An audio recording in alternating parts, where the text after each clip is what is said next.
नमस्कार दोस्तों, स्वागत है एक बार फिर से आप सभी का आपके अपने चैनल हाइपोथेटिक शिवम पर। लेकिन आज इस वीडियो में हाइपोथेसिस के ऊपर बात नहीं करूँगा, स्टेट बेस थोड़ी बात करने की कोशिश करूँगा। टॉपिक आज का दोस्तों जो है वो है एजुकेशन को लेकर।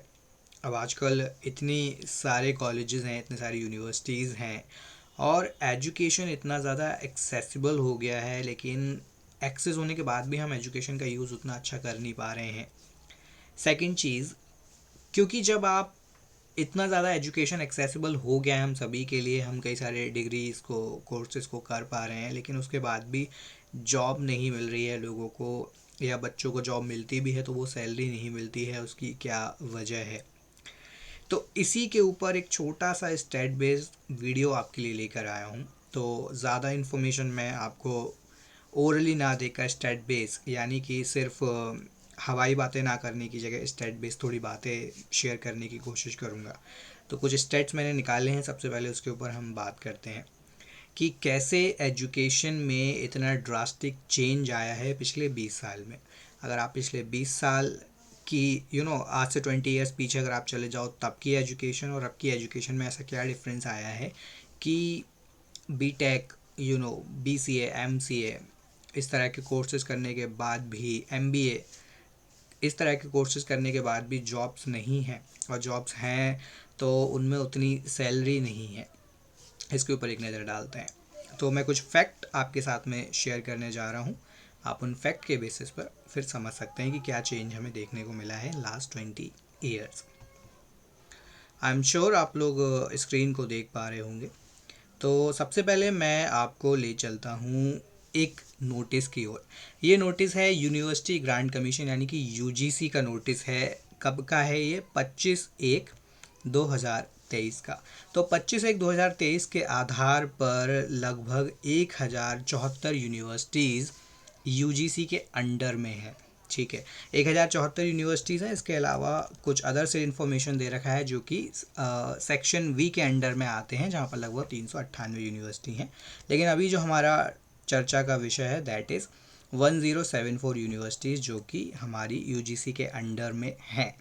अब इसमें एक चीज़ जो मैं आप सबके साथ में शेयर करना चाहूँगा वो बहुत इम्पॉर्टेंट है।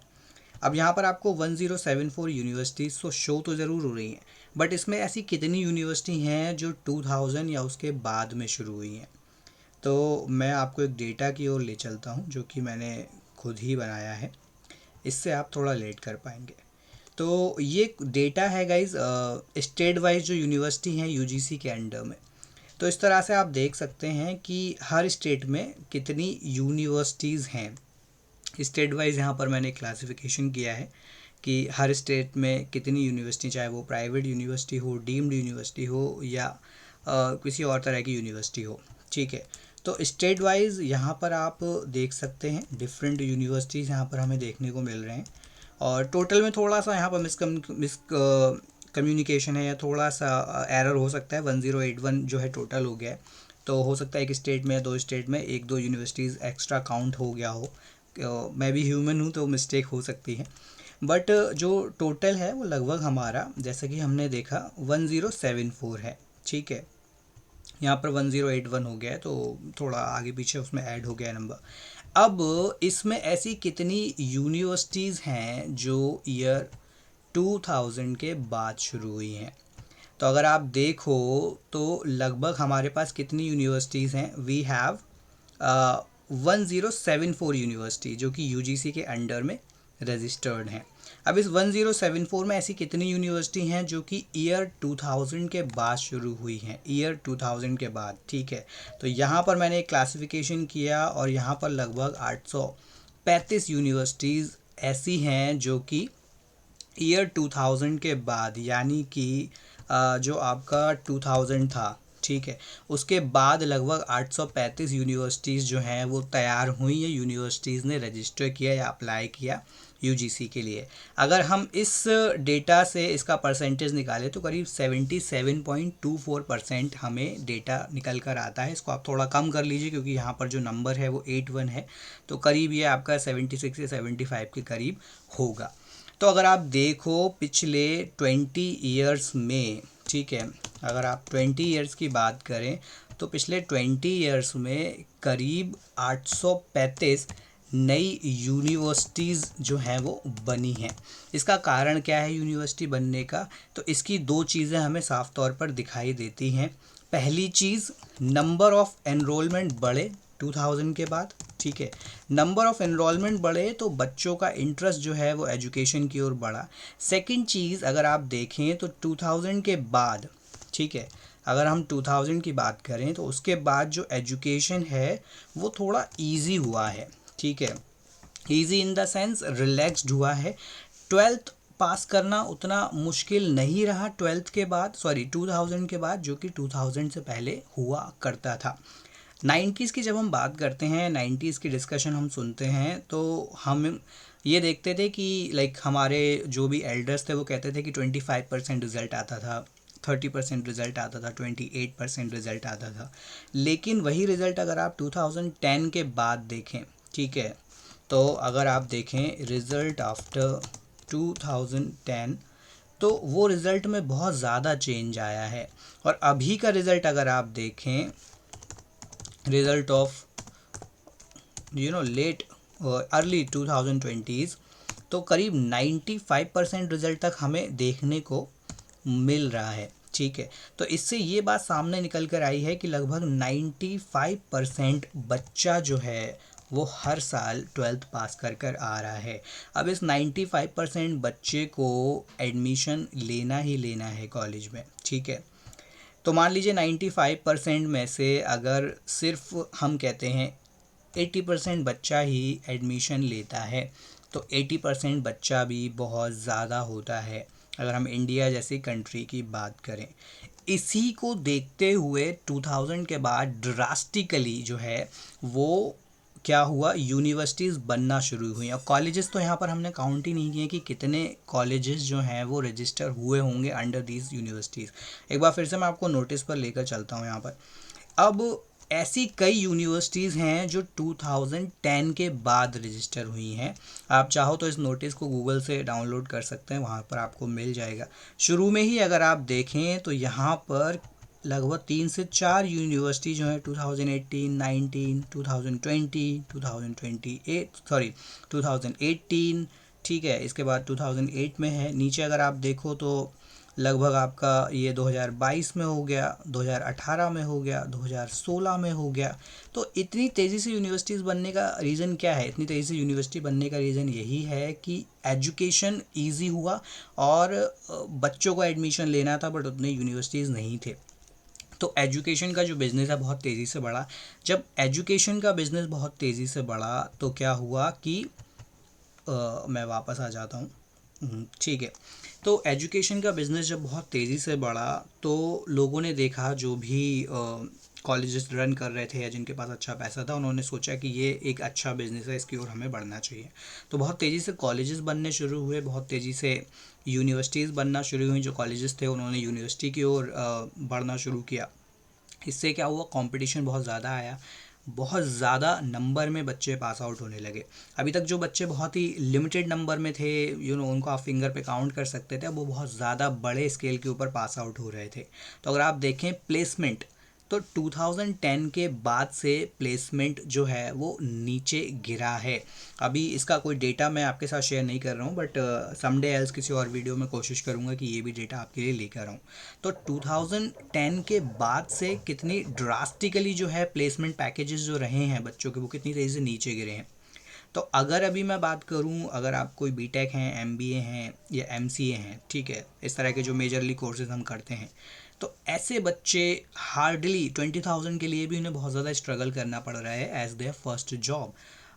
20,000 उसके लिए भी उन्हें कई सारे राउंड से गुजरना पड़ता है, कई सारे बच्चों से compete करना पड़ता है, उसके बाद जाकर उन्हें जो है वो 20,000 मिलते हैं, वो भी अपने शहर से बहुत दूर। ठीक है, अच्छी खासी जगह जाकर उन्हें वो 22 या मैक्सिमम 25 मिलते हैं।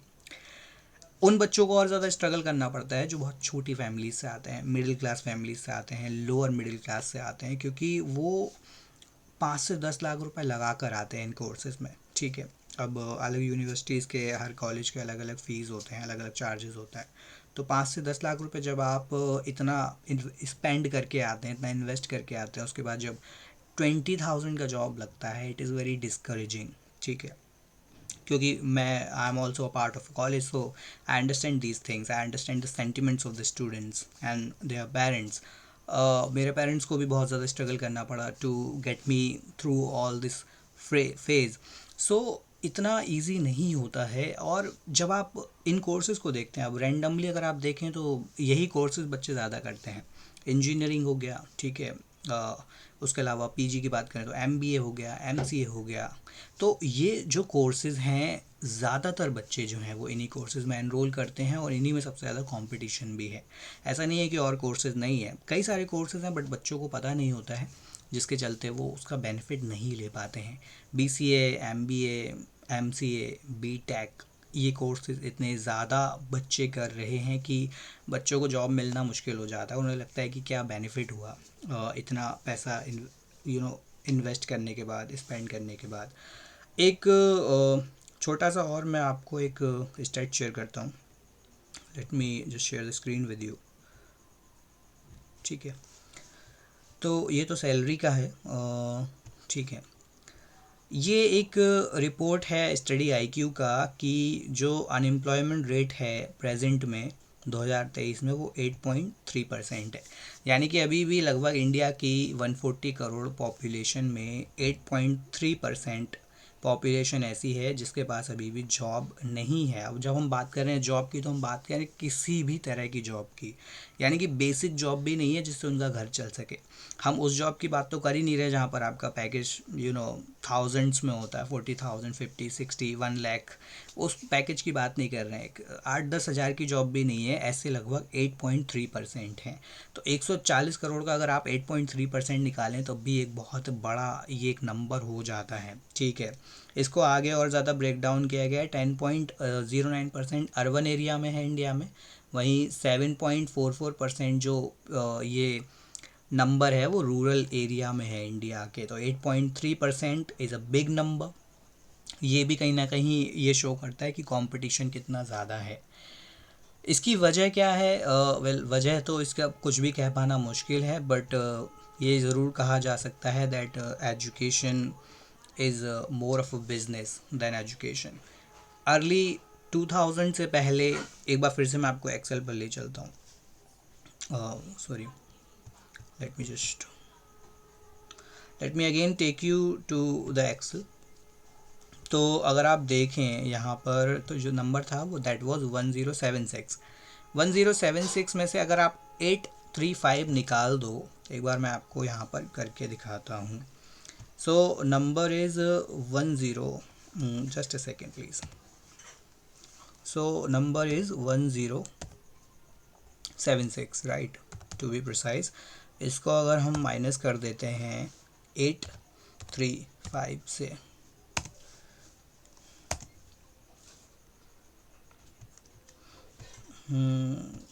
just a second। So the number is 241। let me get it back। So the number is sorry, the number has changed, 1076, and that is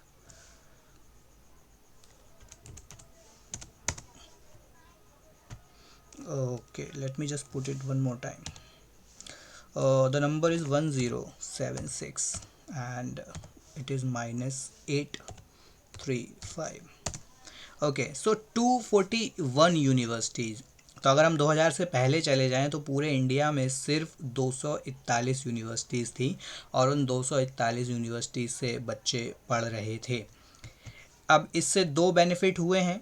एक चीज़ ये ज़रूर अच्छी हुई है कि इंडिया का जो लिटरेसी रेट है वो पिछले 20 साल में बहुत तेज़ी से बढ़ा है, क्योंकि कहीं ना कहीं गवर्नमेंट ने रिलैक्सेशन इतना ज़्यादा दे दिया एजुकेशन में कि बच्चों के लिए ईजी हो गया एजुकेशन को एक्सेस कर पाना। क्योंकि ज़्यादातर बच्चे 10th तक पहुंच नहीं पाते थे, 10th के आगे कंटिन्यू नहीं कर पाते थे, अगर हम अर्ली 2000 या लेट 90s की बात करें।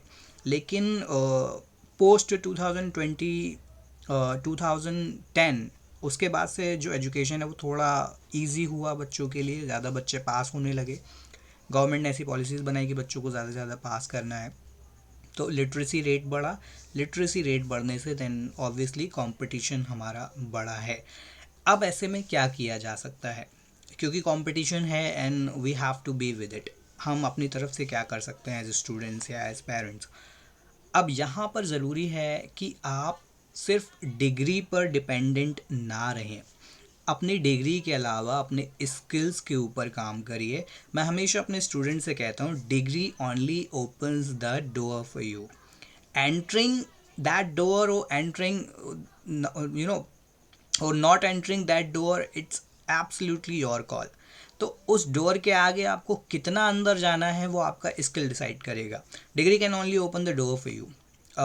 उसके चाहो तो आप डोर पर ही सेटल हो जाओ, लाइफ लॉन्ग अपना डोर पर ही लाइफ निकाल दो, या फिर आप जितना अंदर जा सकते हैं उतना अंदर आप चले जाओ। फॉर दैट आपको स्किल डेवलप करना होगा। तो अपनी डिग्री के साथ में अपने स्किल्स को डेवलप करना शुरू करिए, तभी आप लाइफ में एक बड़े लेवल पर पहुंच पाओगे। इस वीडियो में इतना ही। वीडियो को लेकर आपकी क्या राय है, let me know in the comment section. Video पसंद आया हो तो लाइक और शेयर ज़रूर करें और चैनल को सब्सक्राइब भी करें। Till then take care, bye bye.